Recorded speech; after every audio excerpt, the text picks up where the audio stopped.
আসসালামু আলাইকুম। আমি আজকে আপনাদের দেখাবো আপনারা কিভাবে আমাদের এই অ্যাপসের মধ্যে অ্যাড মানি করবেন।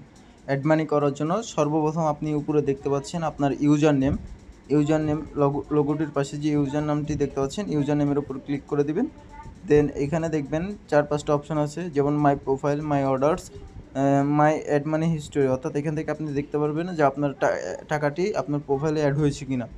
তারপরে নিচে দেখতে পাচ্ছেন অ্যাড ওয়ালেট, এই অ্যাড ওয়ালেটে ক্লিক করে দিবেন। দেন টপ আপ অ্যাকাউন্ট ব্যালেন্স, অর্থাৎ আপনার অ্যাকাউন্টে ব্যালেন্স ঢোকানোর জন্য টপ আপ করতে হবে, এখানে ক্লিক করে দিবেন। ক্লিক করার পর আপনি এখানে অ্যামাউন্ট সিলেক্ট করে নেবেন, যেমন আমি 400 টাকা ঢুকাবো, 400 টাকা লিখে দিলাম। অ্যাড মানিতে ক্লিক করবেন।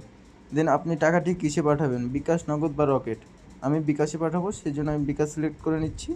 বিকাশ সিলেক্ট করার পর দেখেন ট্রানজ্যাকশন আইডি দিন, পেমেন্ট নাম্বার দিন এবং ট্রানজ্যাকশন আইডি দিন। এই দুটো অপশন ভালো করে দেখে নেবেন। আপনি যে নাম্বার থেকে টাকা পাঠাবেন সেই নাম্বারটি বসিয়ে দিতে হবে, আর এখানে ট্রানজ্যাকশন আইডিটি দিতে হবে। দেখেন এখানে দেখতে পাচ্ছেন যে প্রাপক নাম্বার হিসেবে এই নাম্বারটি লিখুন, অর্থাৎ এই নাম্বারে আমাকে টাকাটি পাঠাতে হবে। আর সেন্ড মানিতে ক্লিক করুন, অবশ্যই তাদেরকে টাকাটি সেন্ড মানি করে পাঠাতে হবে। তো সেক্ষেত্রে আমি সেন্ড মানি করবো, অবশ্যই নাম্বারটি এখান থেকে লেখাতে ক্লিক করে নিচ্ছি, কপি করে নিচ্ছি। দেন আমি বিকাশ অ্যাপে চলে যাচ্ছি। আমি অবশ্যই আপনারা আশা করি সেন্ড মানি করতে জানেন। আমি সেন্ড মানি করার পরে আপনাদের দেখাচ্ছি পরের স্টেপটা। ওকে, তো এই দেখেন আমি একটু আগে টাকাটা পাঠিয়ে দিয়েছি। এখন আমি ট্রানজ্যাকশন আইডিটি কপি করে নেব। ট্রানজ্যাকশন আইডিটি কপি করে নেওয়ার পর দেখেন আমি আবার অ্যাপসে চলে যাচ্ছি।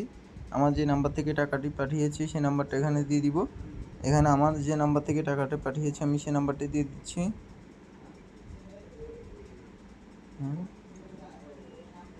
দেখুন নাম্বারটি দেওয়া শেষে নিচে স্ক্রল করে চলে এসে ভেরিফাইতে ক্লিক করব। এই add money, are you sure add money request, হ্যাঁ আমি সেন্ড করে দিচ্ছি। দেখেন সেন্ড হয়ে গেছে। আমার এটা কিন্তু এখন পেন্ডিং আছে, আমরা দেখব ওরা কতক্ষণের মধ্যে এটা অ্যাপ্রুভ করে দেয়। ও মাই গড, দেখেন আমারটা কিন্তু সাথে সাথে এখানে পেন্ডিং হয়ে কনফার্ম হয়ে গেছে। দেখেন